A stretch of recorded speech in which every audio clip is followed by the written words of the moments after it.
අයිබෝවන් මගේ මිත්‍රවරු සියලුම දෙනාට. ඉතින් අපි මේ ගත කරන්නේ 2025 මැයි 3 වෙනි සතියේ මුල් දින කිහිපය මැයි මාසයේ භාගයක් වගේ අවසන් වෙලා තියෙනවා. ඉතින් මේ වෙද්දි ශ්‍රී ලංකාවේ රොමේනියන් එම්බසි එකේ තියෙන අලුත්ම අප්ඩේට් එක යාවත් කාලීන වීම තමයි අද අරන් එන්නේ. එහෙනම් රැඳිලා ඉන්න වීඩියෝ එකත් එක්ක මේ ගයියා ඉන් යුරෝප්. ඉතින් මගේ වීඩියෝ එක ඔයා බලන්නේ ෆස්ට් ටයිම් නම් ඔයාලට පුළුවන් මගේ channel එක subscribe කරන්න. තාමත් subscribe කරලා නැත්නම් ඉතින් මම වීඩියෝ එකක් දාපු ගමන් ඔයාලට පුළුවන් updates වෙලෙම ඔයාගේ phone එකට ලැබෙන විදිහට හදා ගන්න.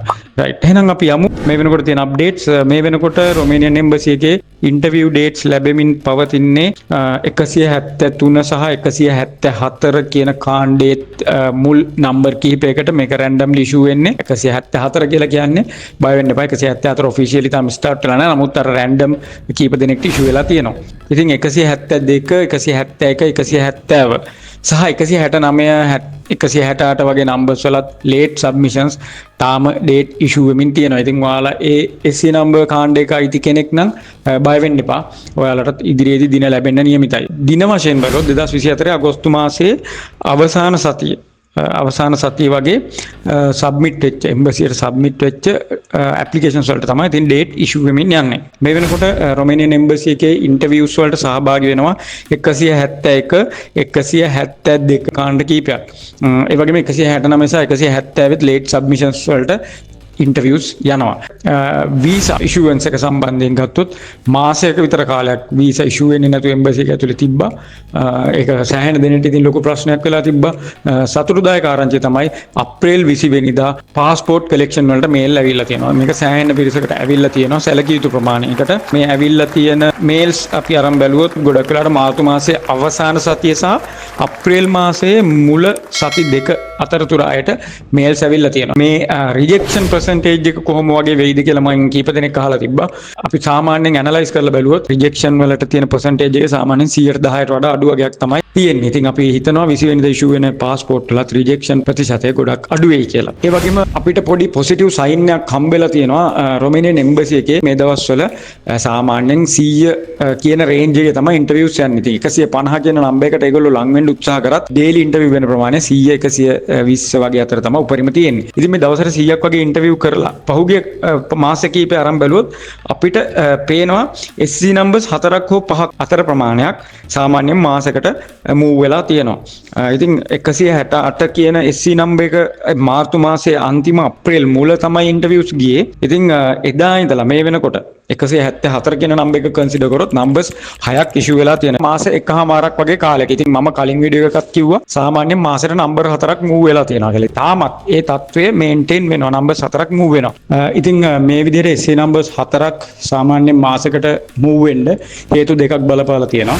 එකක් ඇවිල්ලා SC නම්බර් එකට තියෙන හෙඩ් කවුන්ට් එක අඩුයි ලංකාවට. අනිත් එක තමයි එම්බසි එකත් යම්කිසි මට්ටමක තිබ්බට වැඩිය සාධනීය වැඩපිළිවෙලක් කරගෙන යනවා. නමුත් අපි හිතන මට්ටමට තමයි එම්බසි එකේ වේගය ළඟා වෙලා නැහැ. අපි බලමු ඉදිරියේදී ඒ තත්ත්වයට එයිද කියලා. ඉතින් එම්බසි එකේ ඉදිරියේදී එක්ස්පැන්ෂන් එකත් එක්ක දවසට මීට වැඩි ප්‍රමාණයක් ඉන්ටර්විව් කරගන්න පුළුවන් වෙයි කියලා අපි හිතනවා. ඇත්තටම මේක ගැන අපි ඉදිරියට බලාපොරොත්තු තියාගෙන ඉමු. එතකොට එම්බසි එකේ කන්සියුලර්ස්ලා ගැන බැලුවොත් දැනට කන්සියුලර්ස්ලා 5 දෙනෙක් ඉන්නවා. නමුත් 3 දෙනෙක්ගෙන් වගේ තමයි දවසට ඉන්ටර්විව්ස් වෙන්නේ. දෙන්නෙක් වගේ ඉන්ටර්විව් කරන දවසුත් තියෙනවා. ඒත් එක්කම පිරිමි කන්සියුල් කෙනෙක් නැවත එම්බසි එකට ඇවිල්ලා තියෙනවා. ඉතින් බය වෙන්න එපා. ඔයාලා රොමේනියන් එම්බසි එකේ මොන කන්සියුල් ගාවට ගියත් ඉතින් ඒ කන්සියුල ඇවිල්ලා ඔයාලගේ වර්ක් පර්මිට් එක පදනම් කරගෙන තමයි ඉන්ටර්විව් කරන්නේ බේසිකලි. ඒ වගේම ඔයා වෙන රටකට යන්න ඉන්ටෙන්ෂන් එකක් තියෙන කෙනෙක්ද බලාපොරොත්තුවක් තියෙන කෙනෙක්ද ඔයාගේ කැරක්ටර් එක මොන වගේද ඔයාට කොන්ෆිඩන්ස් තියනවාද මේ ජොබ් එක ගැන ඔයා පැහැදිලි දැනුමකින්ද යන්නේ කියන එක තමයි බලන්නේ.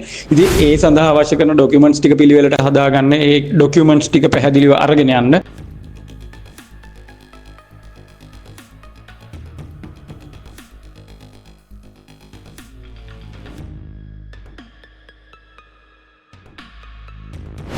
රොමේනියන් එම්බසි එකේ අහන ප්‍රශ්න ගැන කතා කරොත් සාමාන්‍යයෙන් ප්‍රශ්න 5-20ත් අතර එක පුද්ගලයෙක්ගෙන් අහනවා.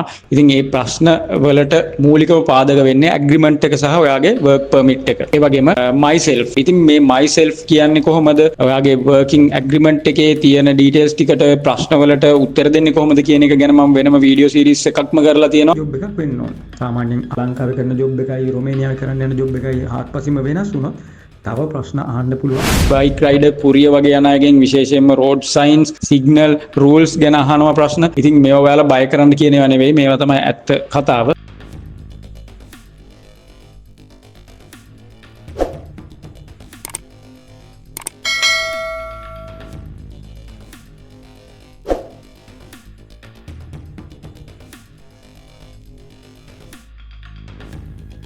ඉතින් ඒවට ඔයාලා ලෑස්ති වෙලා යන්න. ඒව ගැන වෙනමම මම වීඩියෝ සීරීස් එකක් ඉන්ටර්විව්ස් ගැන කරලා තියෙනවා. ඔයාලට බලන්න පුළුවන්. ඒ ප්ලේලිස්ට් එකක් හදලා මම වෙනම තියෙනවා channel එකේ. ඔයාලා ඒ ප්ලේලිස්ට් එක රිෆර් කරලා ගියොත් ඒ තියෙන ප්‍රශ්න වලින් එහා ප්‍රශ්නයක් ඇහෙන්නේ නැති වෙයි. ඊට අමතරව work permit issue වෙන එක සම්බන්ධව මම කලින් වීඩියෝ එකක් කරා. ඔයාලට මතක ඇති.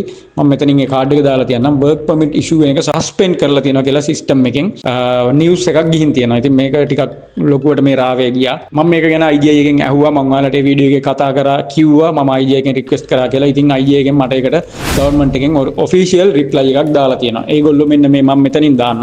මෙන්න මේ විදිහට යාලා කියලා තියෙනවා. ඒගොල්ලෝ සිස්ටම් එකේ සස්පෙන්ෂන් එකක් කරලා නැහැ work permit වලට කියලා. ඉතින් යාලා රිප්ලයි එක දාලා තියෙන රොමේනියන් ලැන්ග්වේජ් එකෙන් මේ ડોකියුමන්ට් එකේ මම මේක ඉංග්‍රීසි වලට ට්‍රාන්ස්ලේට් කරලා ඔයාලට දාන්න ස්ක්‍රීන් එකේ.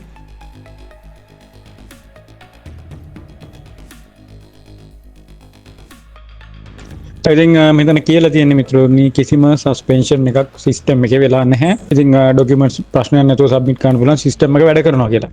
work permit එකකට හැබැයි ඔයාලට ෆිසිකල් ඩේට් හම්බ වෙන්නේ මාස 4ක් හෝ 5ක් ඉස්සරහට ඩේට් එකක්. ඉතින් ඒක ටිකක් ලොකු කාලයක් කලින් තිබ්බට වැඩිය. ඉතින් මේක මට බ්‍රසෝ වලින් තමයි මම ගත්තේ. ඉතින් මිත්‍රවරුනි මෙන්න මේ ටික තමයි මේ සතියේ අප්ඩේට්ස්. ඉතින් එහෙනම් ඔයාලට මම ජයග්‍රහණය ප්‍රාර්ථනා කරනවා ඉන්ටර්විව් යන්න ඉන්න අයට, වීසා ඩිසිෂන් බලාපොරොත්තු වෙමින් ඉන්න අයට විශේෂයෙන්ම 20 වෙනිදාට. ඉතින් සෑහෙන කාලයක් ඔයාලා බලාගෙන හිටියා. ඔයාලට හොඳ වීසා ඩිසිෂන් එකක් ලැබෙන්න කියලා මම හදවතින් ප්‍රාර්ථනා කරනවා. ඒ වගේම ඉන්ටර්විව් යන්න ඉන්න අය ඉන්ටර්විව්ස් වලට හොඳට රෙඩි වෙලා යන්න. මගේ වීඩියෝස් විතරක් නෙවෙයි තව හොඳ වීඩියෝස් තියෙනවා අන්තර්ජාලයේ ඒ වගේම YouTube එකේ. ඉතින් ඒවා බලන්න පුළුවන් තරම් දැනුම එකතු කරගන්න.